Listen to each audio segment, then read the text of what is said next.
A voz da profecia para 2012.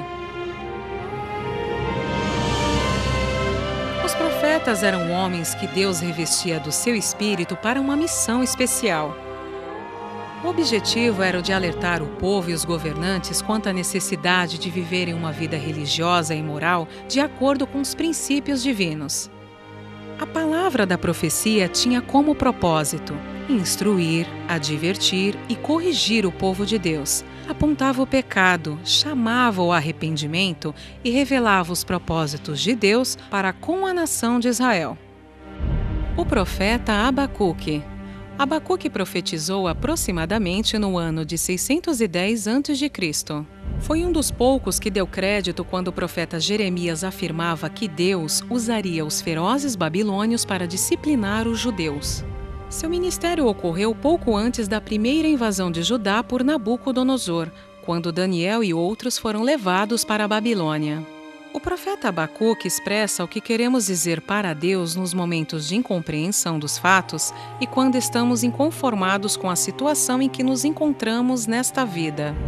Ele verbaliza o nosso espanto e a nossa decepcionante tentativa de encontrar sentido nos acontecimentos que nos rodeiam.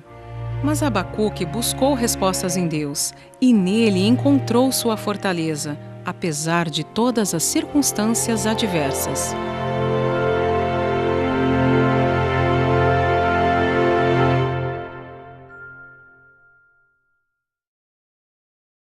Uma alegria muito grande estar aqui com vocês, compartilhando e expondo a palavra do Senhor. Minha oração nessa noite é que Ele fale com cada um de nós de forma pessoal, de forma direta, que através de uma palavra que foi escrita há quase 2.500 anos atrás, que é essa palavra de Abacuque, que Ele use essa palavra tão antiga para falar conosco hoje, ano de 2012, com cada um de você que está aqui sentado ou com você que está lá em casa nos acompanhando pela internet. Essa é a minha oração nessa noite, e que Deus fale, e que Deus transforme as nossas vidas através da sua santa palavra, que é viva e que é real para nós. Essa noite eu vou abordar com vocês o texto de Abacuque 3, e eu queria rapidamente fazer uma recapitulação do que nós já ouvimos sobre Abacuque até então. Nós ouvimos já há 2 domingos atrás Abacuque 1 e domingo passado Abacuque 2, e eu queria rapidamente retomar com vocês o contexto dessa passagem de Abacuque. Então nós vimos que Abacuque começa o seu livro, ele começa questionando o Senhor. Abacuque ele começa...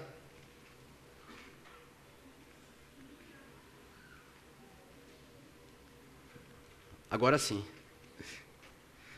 Ele começa o seu livro questionando o Senhor, em primeiro lugar, por uma aparente indiferença de Deus. Abacuque vive uma situação, ele vivia numa época que não é muito diferente da nossa. Era uma época onde havia injustiça social, onde havia corrupção, onde os ricos oprimiam os pobres, onde havia falta de amor. E Abacuque olha para essa situação do seu povo e fala: Deus, até quando isso? Por que o Senhor tolera o erro? Por que o Senhor olha essa situação e não faz nada? Abacuque se coloca com essa indignação diante do Senhor. E Deus vai responder para Abacuque: eu estou sim vendo essa situação. E eu vou fazer juízo contra esse povo que é pecador e que é mau. E mais do que isso, eu vou julgar esse povo que é mau através de um outro povo chamado Caldeus, que vai vir e vai invadir e vai fazer juízo contra esse povo. Essa foi a resposta do Senhor. Aí Abacuque ficou pior do que ele começou. Agora ele fala: Deus, como assim? Que incoerência é essa? Como é que o Senhor vai fazer justiça com o nosso povo, que ok, é um povo que não é bom, mas não é tão ruim assim, com um povo que é péssimo? Não faz sentido usar o péssimo para fazer justiça com o razoável? Usando a comparação que o Átila fez semana passada, o remédio que o Senhor quer aplicar é pior que a doença? Faz sentido? E Abacuque coloca isso diante do Senhor e vai para a sua torre de vigia. E lá ele vai ficar sozinho e vai esperar a resposta do Senhor, que depois de algum tempo vem novamente. E Deus fala: Abacuque, o pecado e os ímpios serão sim julgados, mas no meu tempo e da minha forma. Enquanto isso não acontece, o justo deve viver pela sua fé. Essa foi a resposta do Senhor para Abacuque. Nós aprendemos com esses 2 capítulos que os caminhos do Senhor muitas vezes são misteriosos e são confusos para nós. Que muitas vezes Deus usa instrumentos para colocar em prática a sua vontade que nós não usaríamos. Instrumentos estranhos para nós. E por isso muitas vezes nós mal interpretamos os caminhos do Senhor. Nós achamos que Deus está errado, porque nós não entendemos a forma como Ele age. Aprendemos também que o pecado vai ser julgado. Que no fim das contas, no tempo e da forma do Senhor, o pecado vai sim ser julgado. E o ímpio, aquele que não se reconciliar com o Senhor, também será julgado e pagará pelos seus pecados. Nós também aprendemos que Deus está no controle da história, de que Ele é soberano, de que Ele tem o controle de todas as coisas, de todas as nações e em todas as épocas, e que Ele não está alheio às nossas vidas e à nossa história. E por fim nós aprendemos que nós podemos sim questionar o Senhor, como Abacuque fez. Não há problema algum em se colocar diante do Senhor com questionamentos. O ponto é, nós devemos sim questionar ao Senhor mediante a nossa fé, e não mediante o nosso orgulho e a nossa soberba. Esse foi o que nós já ouvimos até então sobre Abacuque, e depois dessa passagem rapidamente que eu fiz para vocês, nós vamos chegar no capítulo 3. E eu quero convidá-los todos a abrir esse texto de Abacuque 3, nós leremos juntos o capítulo inteiro.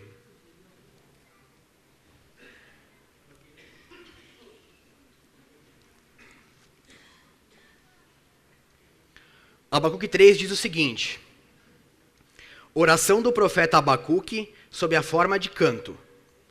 Tenho ouvido, ó Senhor, as tuas declarações e me sinto alarmado. Aviva a tua obra, ó Senhor, no decorrer dos anos, e no decurso dos anos faze-a conhecida. Na tua ira, lembra-te da misericórdia. Deus vem de Temã, e do monte Parã vem o santo. A sua glória cobre os céus, e a terra se enche do seu louvor. O seu resplendor é como a luz, raios brilham da sua mão, e ali está velado o seu poder. Adiante dele vai a peste, e a pestilência segue os seus passos. Ele para e faz tremer a terra. Olha e sacode as nações. Esmigalham-se os montes primitivos. Os outeiros eternos se abatem. Os caminhos de Deus são eternos. Vejo as tendas de Cusã em aflição. Os acampamentos da terra de Midia tremem. Acaso é contra os rios, Senhor, que estás irado? É contra os ribeiros a tua ira ou contra o mar o teu furor? Já que andas montado nos teus cavalos, nos teus carros de vitória? Tiras a descoberto o teu arco, e farta está a tua aljava de flechas. Tu fendes a terra com rios.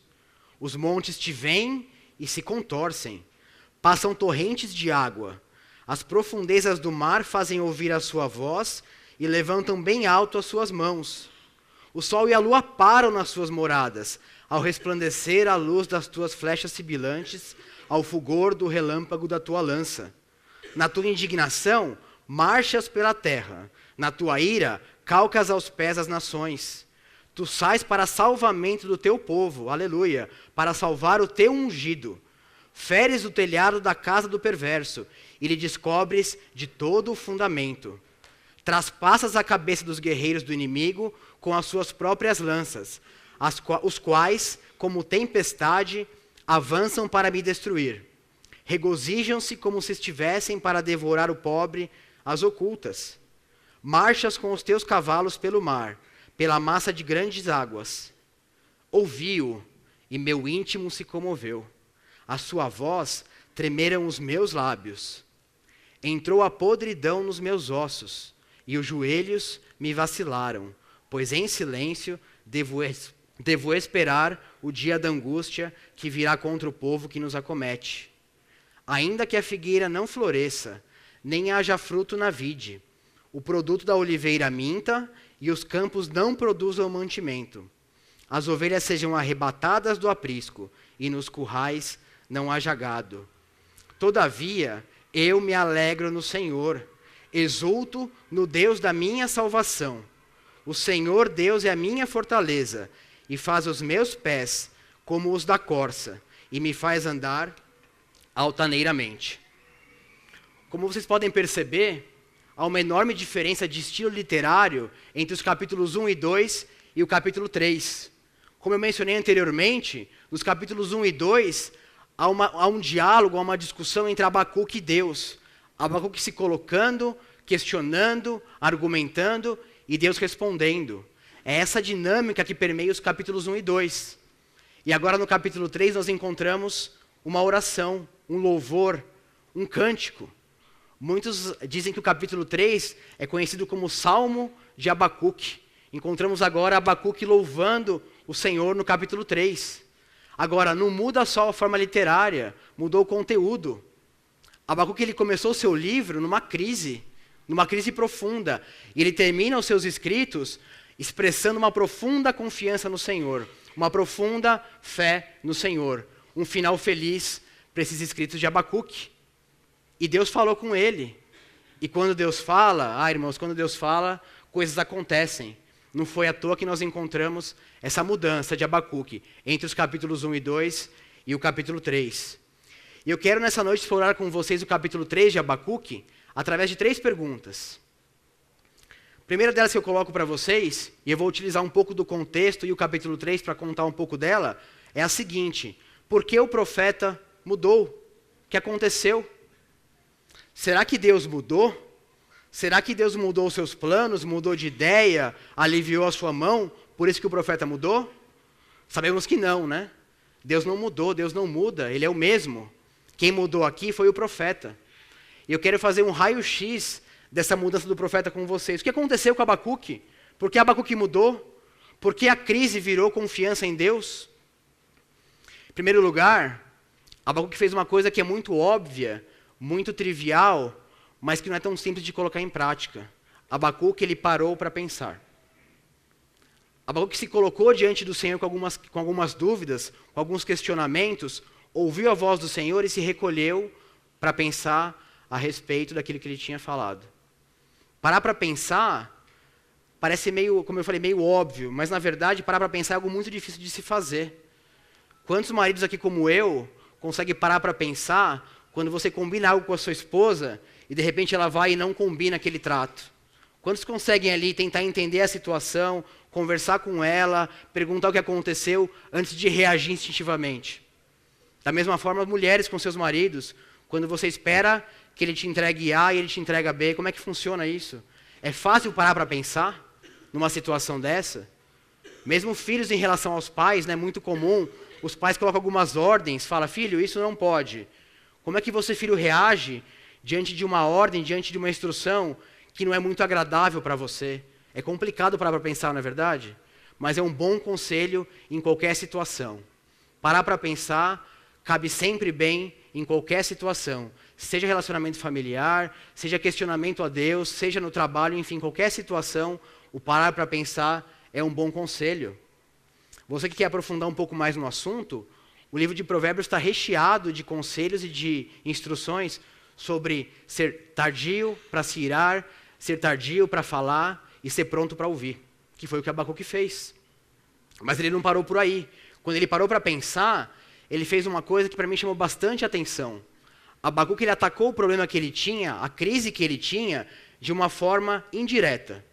E eu vou explicar um pouco melhor isso. Imagina aquela pessoa que gosta de fazer aventura, que gosta de sair por aí, fazer trilhas no meio do mato e assim por diante. Ela está lá caminhando na trilha e de repente ela se depara com um pântano, com um lugar ali, um lamaçal. E ela não sabe o que fazer. Ela para em frente ali, quer atravessar aquele lamaçal e de repente ela, opa, e agora como é que eu faço isso? E ela para pensar. E ela começa a olhar aquela situação, analisar aquele terreno e ela percebe, opa, daquele lado esquerdo ali tem uma árvore. E tem alguns galhos que estão firmes, que estão mais ou menos perto desse lamaçal. Mais para cá tem algumas pedras que eu poderia usar para atravessar esse lamaçal. Ou seja, ela começa a encontrar e a olhar e a perceber lugares onde ela pode pisar e se apoiar sem problemas. Fatores que ela confia plenamente. E da mesma forma, Abacuque, quando teve uma situação de crise, quando ele se colocou de frente a um lamaçal, a um pântano, ele conseguiu encontrar os galhos e as pedras. Ele se apoiou em alguns princípios sobre Deus, sobre os quais ele não tinha dúvida. Durante a sua exposição e as suas perguntas, Abacuque ele se coloca e ele faz menção a alguns atributos de Deus sobre os quais ele não tinha dúvida. Ele fala que Deus é eterno. Ele fala que Deus é justo. E ele vai mais adiante. Nós podemos citar várias outras coisas sobre Deus, sobre as quais nós não temos dúvida. Que Deus é amor, que Deus é misericordioso, que Deus é fiel, que Deus é onisciente, que Ele é onipotente, que Ele é o todo-poderoso. Então, irmãos, em situações de crise, em pântanos que se colocam na nossa frente, busquemos em primeiro lugar aquelas coisas sobre as quais nós não temos dúvida, que são aquelas coisas que nós conhecemos sobre o Senhor, que são absolutas e que não há dúvida sobre elas. Feito isso, nós voltamos ao nosso problema como Abacuque o fez. E diante disso, nós perguntamos, dado que Deus é justo, dado que Deus é eterno, como é que Ele pode fazer tal coisa? Por que Ele permite o pecado nessa terra? Por que Ele permite usar um povo pior do que o nosso para fazer juízo contra nós? Abacuque perguntou isso para Deus. E eu sei que nós hoje temos outras perguntas para Deus. Deus, por que tem tanta injustiça nesse mundo? Deus, por que há crianças morrendo de fome?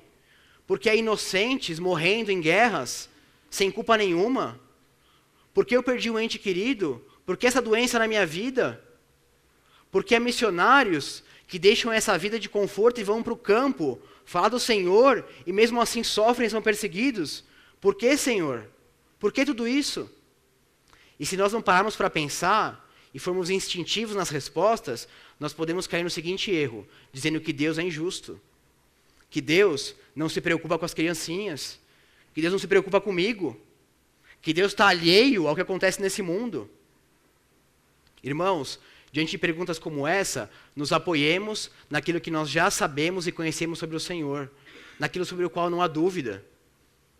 Fazendo isso, não há garantia de resposta, mas há garantia de evitar as respostas erradas. Nós jamais responderemos fazendo isso que Deus é injusto, como eu mencionei, e como muitos ousaram dizer, que Deus está morto. Isso é uma mentira, isso não existe. Porque nós sabemos que Deus está vivo, atuante, que Deus é amor, que Ele é misericordioso, que Ele se preocupa com cada um de nós e que Ele não está alheio à história.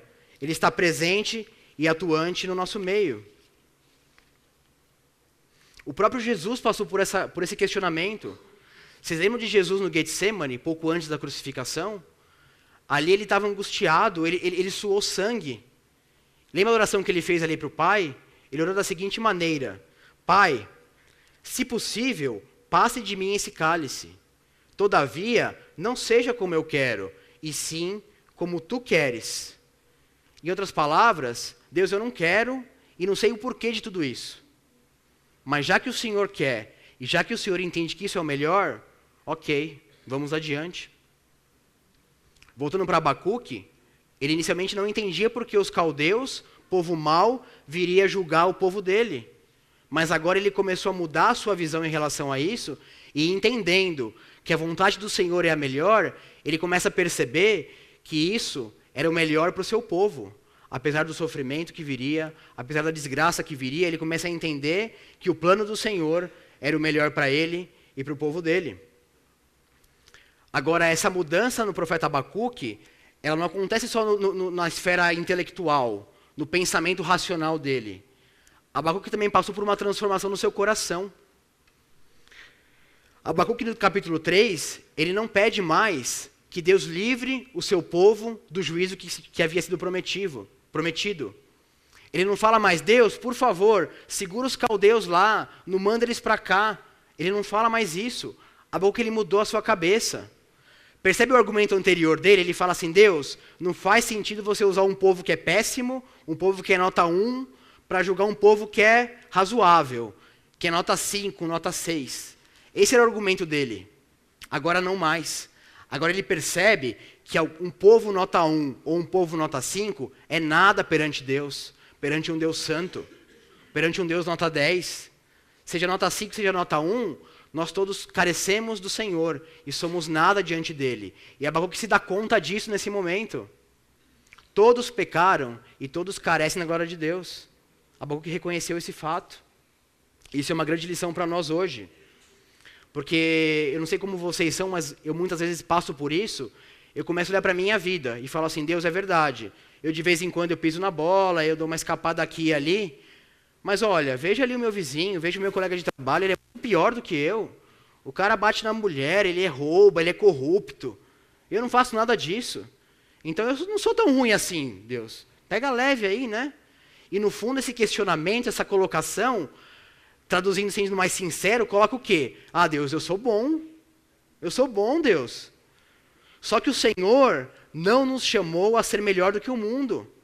O chamado de Deus para nós é sede santos porque eu sou santo. Deus nos chama a ser santo como Ele é santo. O parâmetro não é você ser melhor do que o seu vizinho, não é você ser melhor do que o seu colega de trabalho. O nosso padrão, o nosso exemplo é ser como Deus é. Percebe a diferença? O padrão é muito maior. Então, quando você se cai nessa armadilha de se achar um pouco melhor do que o outro e ficar confortável nessa, lembra de Abacuque. Ele percebeu que ele não era melhor que os caldeus. Ele era tão mal quanto os caldeus. E ele precisava do Senhor. Essa era a única saída para ele. Nós merecemos a morte, nada mais do que isso. Se não fosse pela misericórdia do Senhor, ninguém teria saída. Todos carecemos dele, sem exceção. Por isso que Abacuque se humilha perante o Senhor. No versículo 2 do capítulo 3, ele fala assim, ó, tenho ouvido, ó Senhor, as tuas declarações e me sinto alarmado. Esse alarmado aqui, eu posso ser traduzir como ele está com medo, com temor. Mas não mais do temor de que ele seria invadido por um outro povo, mas é o temor do Senhor que aparece aqui. Abacuque ele se coloca diante do Senhor com reverência e ele percebe que ele está diante de um Deus santo. Essa é a mudança que ocorre na vida de Abacuque. E aí ele deixa de lado a sua soberba e começa a andar pela sua fé. Compare esse versículo 2 do capítulo 3 com o versículo 2 do capítulo 1. Volta um pouco as páginas de vocês para o capítulo 1. Olha o versículo 2 como Abacuque começa. Ele começa assim, ó. Até quando, Senhor, clamarei eu e tu não me escutarás? Gritar-te-ei violência e não salvarás? Olha como ele começa o livro dele. Olha a abordagem e a postura de Abacuque. E olha agora no capítulo 3. Ó Senhor, tenho ouvido as tuas declarações e me sinto alarmado. Aviva a tua obra, ó Senhor, no decorrer dos anos. E no decurso dos anos, faze-a conhecida. Na tua ira, lembra-te da misericórdia. Que mudança, irmãos, que mudança de abordagem, que mudança de postura, que mudança de colocação. Abacuque se conscientizou que ele estava em território sagrado, se colocando diante do Deus Todo-Poderoso. E de novo eu ressalto, não há problema algum em questionar o Senhor, desde que isso seja feito mediante a nossa fé, e não mediante o nosso orgulho. Mais do que mudar o seu coração, Abacuque ele pede para Deus continuar a sua obra. Antes ele não concordava com a vontade do Senhor. Ele achava incoerente. E agora ele fala, Senhor, continua fazendo a tua obra. Eu entendi que a tua vontade é o que há de melhor para nós. A tua vontade é perfeita e agradável para nós. Ao versículo 2 de novo. Aviva a tua obra. Preserva a tua obra. Continua a atuar, Senhor, no nosso meio. Do teu jeito, da tua maneira. Como o Senhor quiser. Como o Senhor achar melhor. Eu estou contigo, Senhor. Aqui Abacuque percebe isso. E agora ele está preocupado com a alma dele. Ele se preocupa em ser agradável ao Senhor. Ele não está mais preocupado com a aflição que viria, com a guerra que viria, com a fome. Mas ele está preocupado com aquilo que ele é, mediante um Deus tão santo e tão poderoso que está ali conversando com ele. Por isso, irmãos, essa noite eu quero convidá-los a orar comigo da seguinte maneira. Senhor, não o meu caminho, mas o teu, por mais duro que seja. Faça com que a minha única preocupação seja com a retidão da minha alma. E acima de tudo, continua a tua obra, para que eu possa ser agradável em tua presença. Que oremos assim essa noite, irmãos. Em segundo lugar, e a segunda pergunta, a mudança do profeta, dado que ele mudou, o livrou do sofrimento anunciado? Deus mudou o seu plano porque o profeta mudou? E quando eu meditei nessa pergunta, eu lembrei muito da minha filha, né? A gente tem alguns combinados com ela, que é assim, filha, se você cumprir esse combinado com a gente, óbvio tem que ter um prêmio lá na frente, ela gosta muito de pirulito, né? Você vai ganhar esse pirulito. E aí, raras vezes acontece dela não cumprir esse combinado. E aí eu falo, filha, já que você não cumpriu o combinado, não vai ganhar o pirulito. E aí ela chora, ela fica de bico, ela acha ruim, e a gente conversa, e aí ela entende que ela errou, que ela não cumpriu o combinado, e aí ela vem falar comigo de novo, papai, me desculpa, papai do céu, me desculpa, né, entendi que eu errei, e agora eu não quero fazer mais isso. A gente fala, isso mesmo, filha, muito bem, está perdoada. Aí ela fala assim, tá bom, papai, pode me dar o pirulito agora. Né? Mas Deus não funciona assim, irmãos. Então, no caso de Abacuque, apesar do coração dele ter mudado, o sofrimento que estava anunciado, ele aconteceu. De fato, Abacuque passou pela guerra, pelo exílio, pela fome que havia sido anunciada. O ponto é, Abacuque ele entendeu na sua cabeça a vontade do Senhor, mas ele continuava sendo ser humano, como nós somos, de carne e osso. Quem diante de um anúncio desse, de que em breve virá um povo mais forte, invadir tudo aqui, fazer guerra, levar gente cativa, devastar a alimentação toda, quem ficaria tranquilo diante de uma notícia dessa? Eu acho que ninguém, né? E com Abacuque não foi diferente.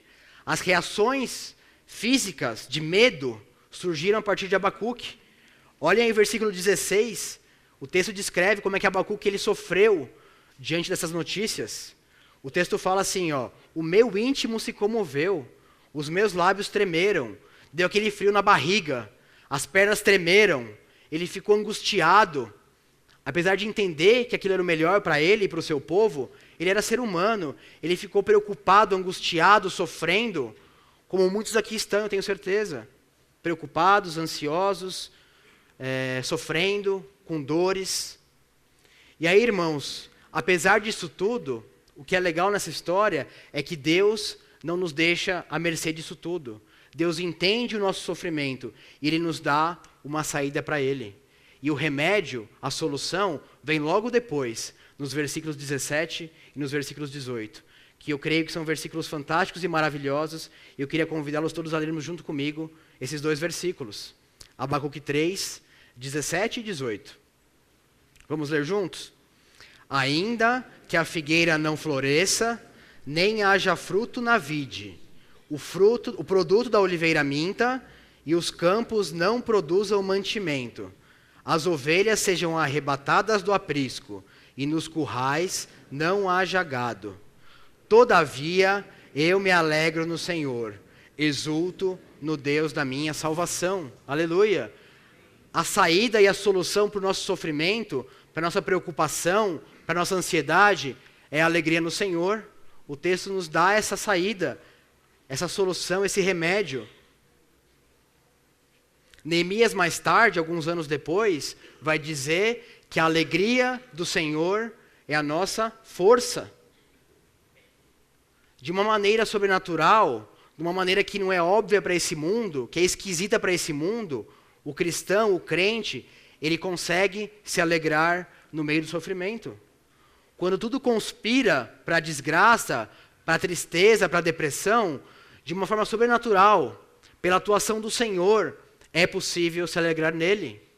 E não uma alegria vazia, um riso vazio, superficial, não. É uma alegria que invade o nosso mais profundo ser. Aquela paz que excede todo o entendimento, que só quem passou por isso consegue dizer o que é isso. E que vem do nosso Senhor. Então, irmãos, se você está sofrendo, se você está preocupado, angustiado, busque se alegrar no Senhor. É esse o caminho, essa é a saída. Abacuque ele sofreu com guerras, com fome, com falta de comida. Nós hoje sofremos com doenças, com falta de emprego, com falta de negócios, com crise familiar, com uma série de coisas. E da mesma forma, a palavra dele vale para nós hoje. Busquemos nos alegrar no Senhor. Busquemos a alegria da salvação do Senhor, porque essa é a única saída para a nossa alma. Sinta-se um privilegiado se você está passando por tribulações, porque Deus está trabalhando com você. Essa é a forma que o Senhor gosta de usar para nos aperfeiçoar. para nos deixar mais fortes. O momento onde nós percebemos que nós mais precisamos do Senhor é quando nós estamos fracos. Quando tudo vai bem, quando os negócios vão bem, quando a saúde está boa, a nossa tendência, não é 100%, mas a nossa tendência é achar que nós não precisamos do Senhor, é nos afastar dele. E quando nós estamos em crise, como Abacuque estava, a nossa tendência é buscar o Senhor. Quando eu estou fraco, é que eu experimento a ação do Senhor na minha vida. São nesses momentos que eu fico mais forte, porque é ali que Deus está atuando na minha vida. E aí você pode estar se perguntando, entendi, a saída para a minha tribulação, para o meu sofrimento, é se alegrar no Senhor. Ok, mas como é que eu faço isso? Como é que eu me alegro no Senhor de uma forma prática? Como é que isso se dá na minha vida? E o profeta foi tão bom conosco, que ele deixou duas formas muito práticas de se alegrar no Senhor. A primeira delas está nos versículos 3 a 15. Nessa porção que vai do 3 ao 15, o profeta ele vai descrever várias passagens, vários fatos do passado, onde ele viu o Senhor atuando a favor do seu povo. Olhar para trás e ver a ação do Senhor e se gloriar com essas coisas é uma forma muito prática de se alegrar no Senhor. Abacuque, ele tinha parte do Antigo Testamento.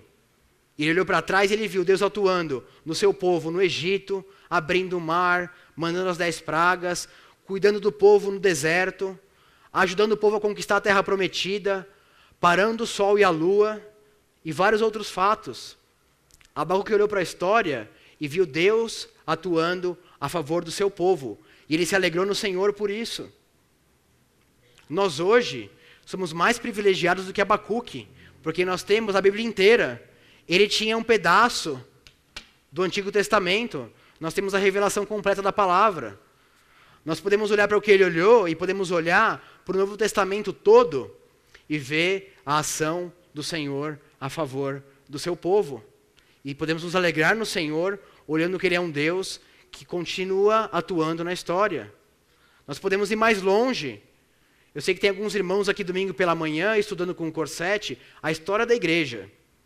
E a gente pode olhar para a história da igreja e se alegrar no Senhor, vendo vários e vários testemunhos de irmãos nossos que permaneceram firmes na fé, mesmo em sofrimento, que se alegraram no Senhor, que entenderam que deviam ficar firmes no Senhor, porque aquela era a vontade dele. E nós podemos olhar para esses irmãos hoje e nos alegrar no Senhor, porque nós podemos ver a mão dele atuando na história. Para não ficar muito distante da nossa realidade, podemos olhar para nossos irmãos aqui em volta. Quantas histórias, quantos testemunhos de vida. Eu sei que se eu convidasse e abrisse um espaço aqui, muitos subiriam aqui na frente para contar aquilo que o Senhor tem feito por nós. Deus continua agindo nas nossas vidas. E isso é motivo de nos alegrarmos no Senhor. Se cada um olhar para a sua própria vida, que privilégio ter o Senhor conosco. Quantos livramentos que nós nem sabemos que Deus esteve ali atuando a favor de nós. Não é verdade? Que alegria poder fazer isso. E se nada disso houvesse, bastaria um fato, que foi Jesus Cristo. Esse fato é mais do que suficiente para nós.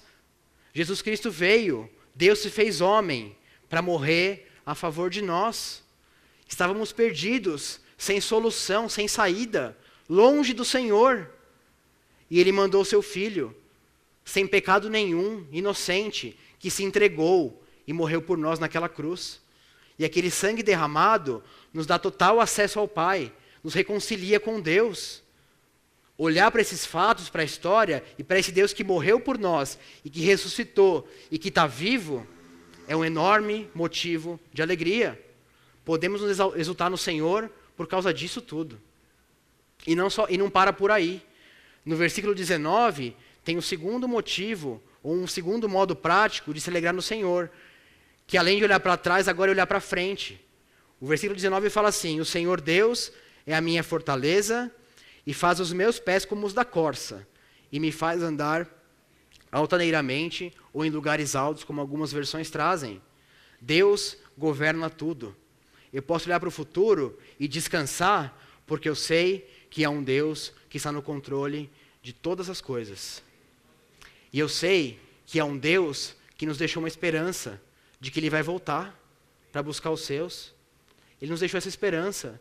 Eu sei que é muito fácil a gente acabar vivendo o nosso dia a dia e se esquecer desses fatos, mas nos lembrar de que lá na frente Jesus vai voltar é um motivo enorme e que nos dá forças para continuar firmes. E aqueles que morrerem antes de Jesus voltar têm a garantia, têm a promessa de que estarão com o Pai, num lugar onde não haverá mais choro, não haverá mais pranto, não haverá mais tristeza, onde haverá somente o desfrute do Pai, do Filho e do Espírito, onde estaremos todos perfeitos diante do Pai e sem mais sofrimento.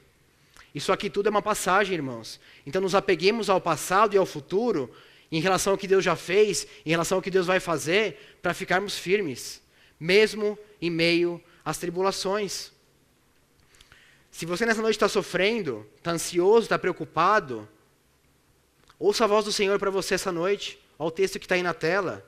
Deus está dizendo para você hoje: eis que estou convosco todos os dias. Deus está dizendo para você: eu estou com você todos os dias. Que privilégio, que bênção poder saber disso. Os que esperam no Senhor renovam as suas forças. Você está fraco? Espere no Senhor. Qual a saída para a nossa crise? É a fé, é esperar no Senhor, é cuidar da nossa alma, não há outro jeito. Ele é o único que pode fazer isso. E é só através dele que nós poderemos juntos repetir o que Abacuque falou. Apesar das dores, apesar das circunstâncias, apesar das desgraças, eu me alegro no Senhor, exulto no Deus da minha salvação.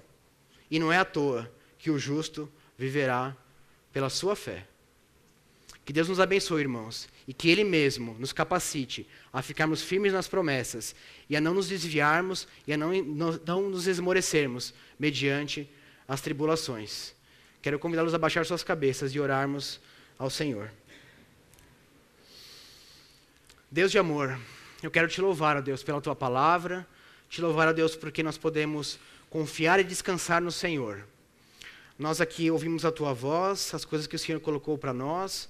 Nós entendemos, ó Deus, que a alegria no Senhor é a nossa saída, é a nossa solução, e é aquilo que nós devemos buscar, ó Pai. E a minha oração nessa noite, ó Pai, é que o Senhor faça cada um aqui experimentar de verdade, de fato, aquilo que é se alegrar no Senhor. E que só o Senhor pode fazer. Não são as minhas palavras, não são os meus argumentos que vão poder fazer alguma coisa em relação a isso com os meus irmãos, mas é só o Senhor que pode atuar em cada coração aqui, ó Pai, inundando de alegria, inundando de paz, inundando de conforto, consolando aqueles que estão sofrendo, ó Pai. E é isso que eu te peço, ó Pai, que o Senhor mesmo esteja atuando entre nós, porque é disso que nós precisamos. Em nome de Jesus. Amém.